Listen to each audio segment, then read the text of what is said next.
আবার বলছে শালা মদ ছেড়ে দে, উঠতেও পারবো না রে, উঠতেও পারবো না।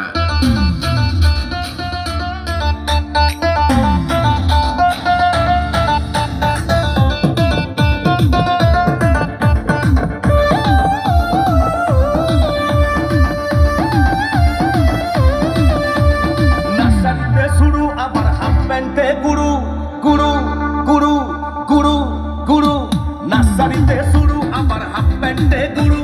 পড়াশুনো কম খেচুড়ি ডিম হয়েছে দেখো শুরু। পড়াশুনো করে কি আছে লাভ, ডিগ্রির দাম নাই। চাকরিতে কি যোগ্যতা লাগে, রিচার্জ মারতে হয় তাই বলি। চাইতেই রক্ত বিড়িতেই বল, যে বেটা মদ খায় না বল।